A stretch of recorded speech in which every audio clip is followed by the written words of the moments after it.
Hello everyone and welcome back to R&M LABGH. Today we're building a simple yet really important little project. We're going to learn how to use Arduino's digital inputs and, most importantly, we'll finally start putting into practice the components we saw in the previous video. It's a project that's perfect both for complete beginners and for those who just want to review the basics before moving on to more advanced stuff. So let's calmly go through everything we need today so you can get it all ready on your desk without rushing. One Arduino board and Uno is perfect, but a Nano, Mini or anything you already have works just as well. One Common-anode RGB LED. Remember, the longest pin is the common positive. 3 small tactile push buttons, the classic 6x6mm ones you find in every starter kit. One passive buzzer, very important, passive, not active. 3 220 ohm resistors, 180 or 270 ohm are fine too if that's what you have. A handful of jumper wires, male to male and male to female. And a breadboard. It's always the most convenient way to prototype without soldering. Perfect. Now let's turn on a good light on the workbench and start the wiring step by step.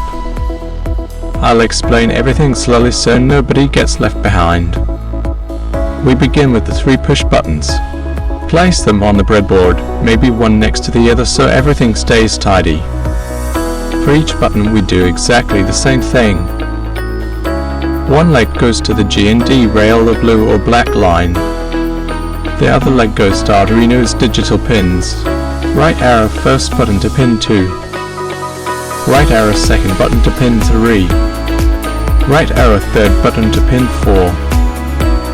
We're not adding any external pull-down resistors in the code. We'll use Arduino's internal pull-ups, so the wiring stays really clean and minimal.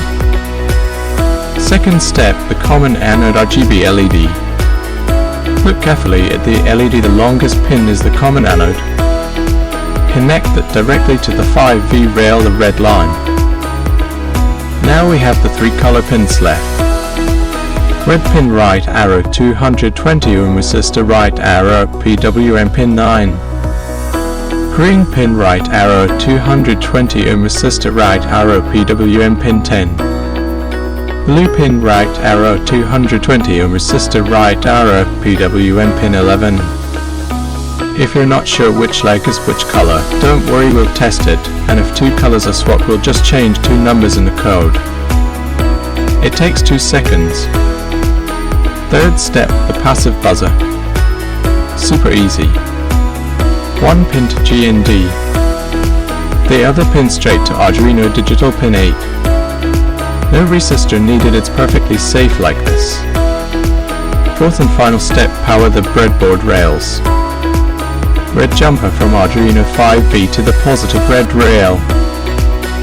Black jumper from Arduino G&D to the negative blue/black rail. Now let's pause for a second and double check everything together so we're 100% sure. Buttons connected to G&D and pins 2, 3, 4.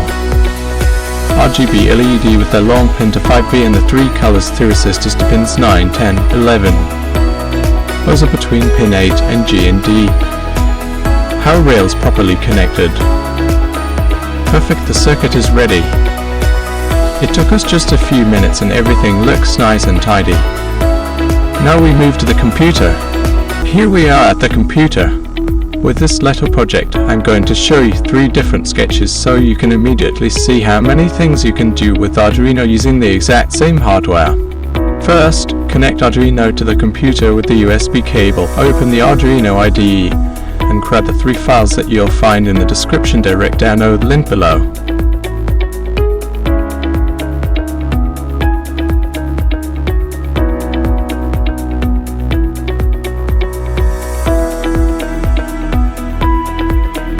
First sketch.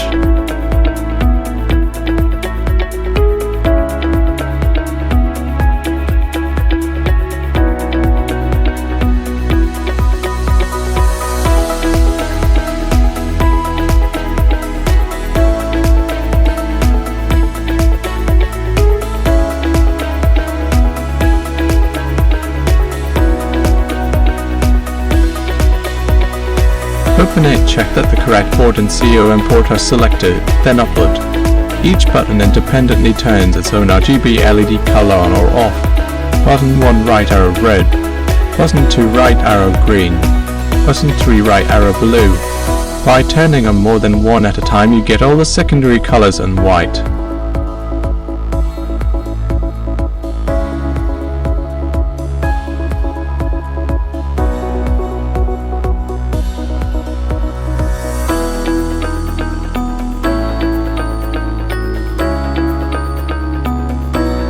Second sketch.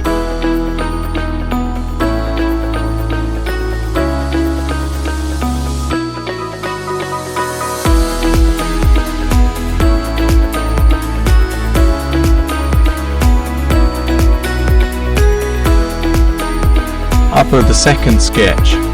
Now each button cycles through 3 states with every press. First press right arrow solid all.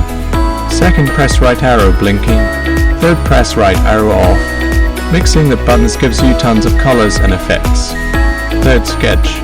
Upload the final sketch.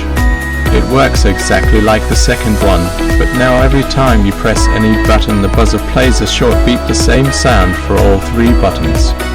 So you get light, color, blinking and an instant audible feedback. Done! Now it's your turn. Download the codes, try them, modify them, add new effects, change colors. With this simple setup you can create a huge number of fun and useful projects. Thanks for watching until the end. If you enjoyed the video, please leave a like, subscribe and hit the bell so you don't miss the next one.